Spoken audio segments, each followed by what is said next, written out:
Let's listen to that second verse of the second chapter.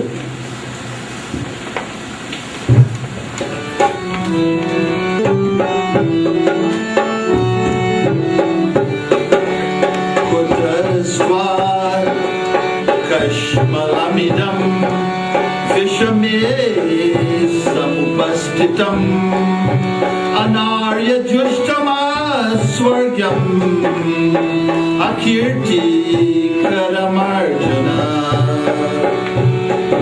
This is simple Sanskrit. Kutastva. Krishna is asking Arjuna, where come this low attitude? The word Kashmal. That word is very low. It's a bad word in Sanskrit. And Krishna is telling him that you have a very low attitude here. And that was very insulting. But he wants to get his attention here. And so in this most difficult situation, Krishna is telling him, you have brought up this battle, this situation when you're supposed to be fighting it. But now you're saying that you don't want to fight. Anarya Jushtam, a noble-minded person, will never do that. In those days, when you use the word Arya, it means noble. That was very insulting to Arjuna. A noble-minded person will never take to this attitude. But Krishna did not leave him at that. After that word, he says, Anarya Jushtam Aswargyam. He says, not even on earth here or in heaven will you receive anything that's good. Remember, Arjuna was a great warrior. And then the last word that he used with him here, Akirtikaram. Akirtikaram. That's shameful. You will have a bad name. So what Krishna did with 3 words, he gave him shock treatment. And you know, when you give someone shock treatment, what happens? That person, you will get that person's attention. Because the patient needs that. And Arjuna never expected this from Krishna. What he expected was that Krishna would pat him on his shoulder. Arjuna, you're great. You want to be a beggar. You don't want to fight this battle. That's fine. That is not what Krishna did. Krishna scolded him. And this should be a lesson to all of us. That young ones especially, they need to be disciplined. Sometimes even the older ones also. They take things, out, and act sometimes like children. But we need to scold people sometimes. And we can't worry about the Western world, and when we go back to Sigmund Freud and say that you are going to mess up their minds and so forth. That's all nonsense. If you have a strong mind, you can deal with it. And so we need to strengthen our minds. And not only our minds, but the children's mind as well. So this is a negative approach. But Krishna had to do it because he wanted to get the attention of Arjuna. How do you get the attention of your children? Think about it. So this is a powerful verse on the negative side. But then he didn't leave it like that. Krishna thought that, well, now I'm going to get your attention. And by those words, Anarya Jushtam, Aswargyam, Akirtikaram, those 3 words got his attention. So now he's not crying anymore. Now Krishna can deal with him. And at this point, Krishna comes with one of the most powerful verse in the whole of the Bhagavad Gita. It's the third verse of the second chapter. Let's listen.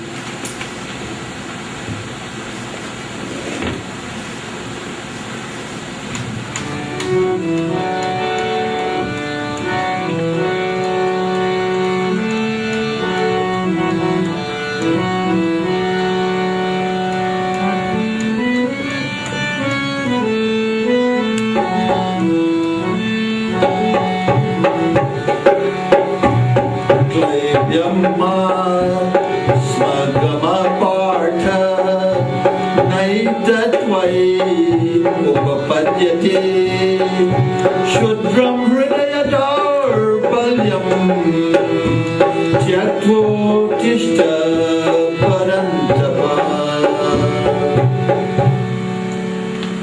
This is a powerful verse. The first word is powerful. Klibium. That word means chicken-heartedness, no strength whatsoever, no courage.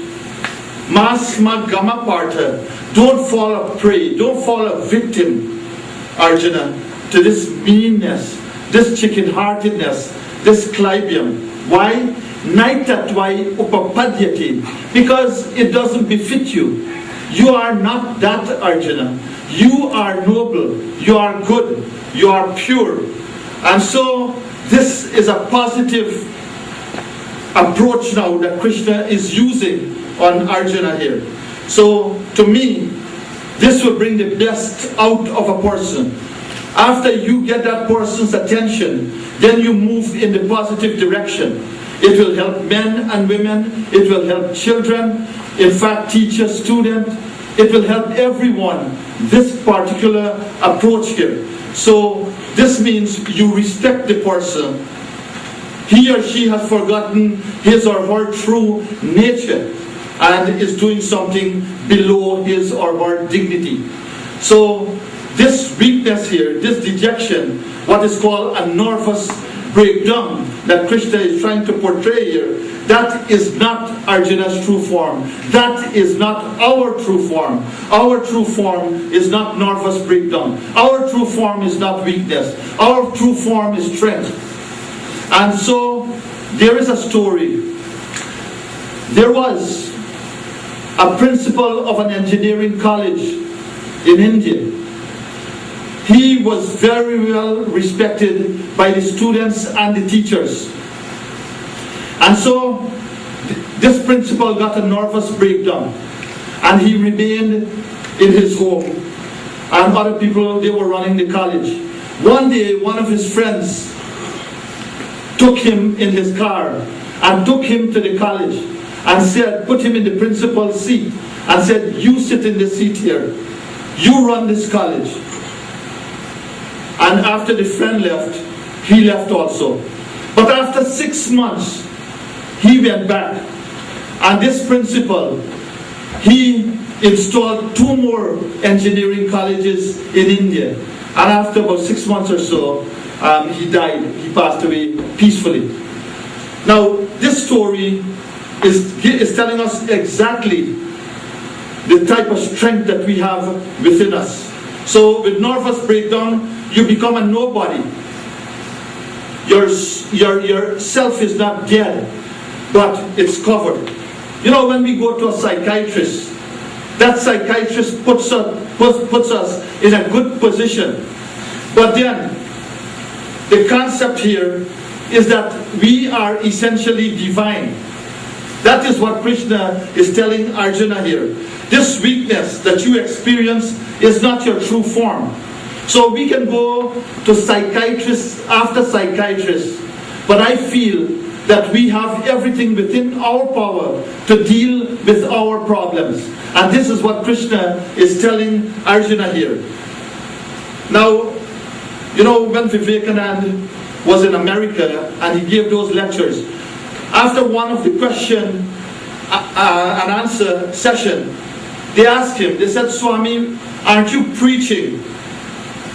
They asked him, aren't you preaching some kind of hypnotism in the name of Hinduism? Just hypnotizing people? And Swami Vivekananda replied with a smile. And he said, no sir, I am de-hypnotizing people. They are already hypnotized. They say already I'm white, I'm black, I'm this, I'm that. All that is false. If you go to Vedas, it tells you, Tat Tvam Asi. You are that. You are that divine spark. You are divinity. So that is our true dimension. That this tiny body. This is not it. We are soul, not body. Krishna tells Arjuna here. So all education has this quality of de-hypnotizing people. But we are essentially strong. And that we should not let anything obstruct our true nature. We have to stand up, as Krishna will say here later. It does not befit us We are noble, Arya. We have strength. We have divinity. And so we are essentially strong. We are potentially strong. And this we must understand. The child's only language is weeping. And that is what Arjuna was doing. And you have people who are adults. They weep sometimes, they cry like children. But we have to get up. We have to stand up. That is not our true nature.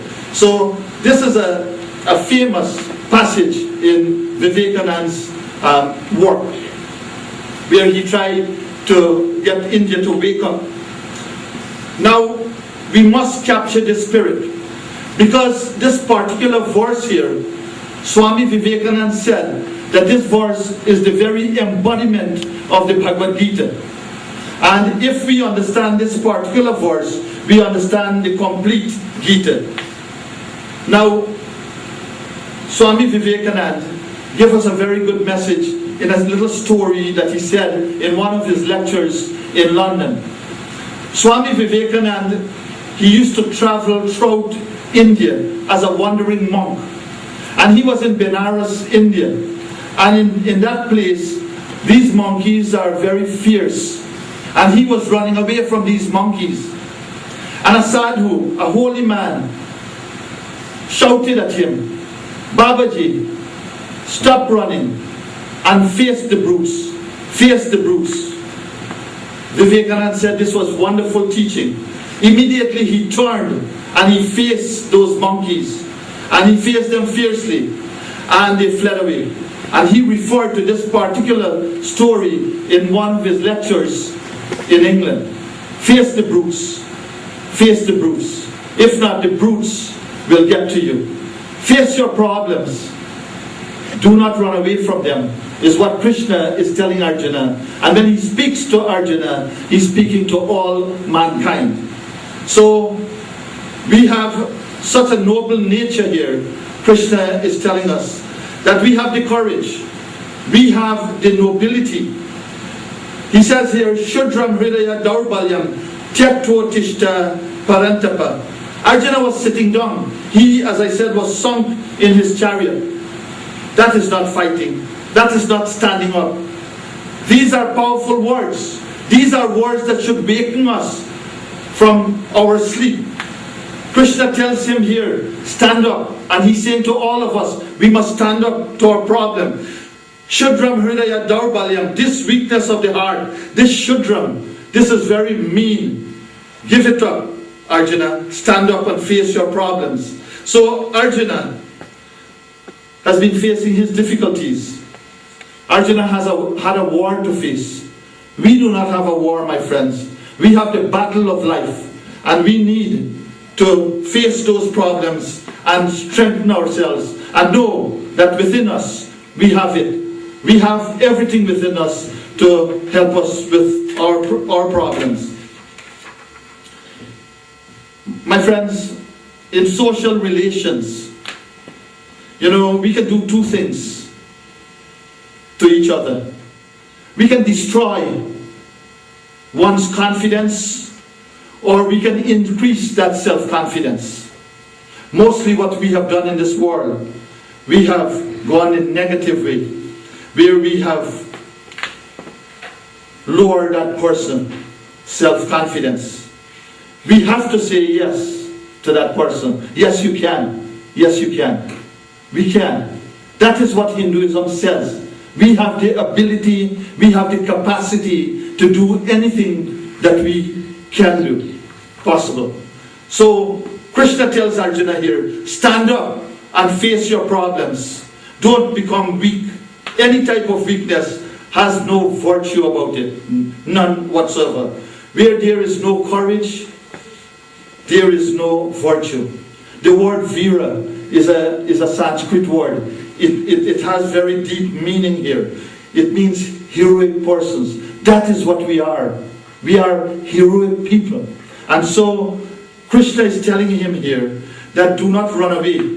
In weak people, there is virtue. There is no virtue in weak people.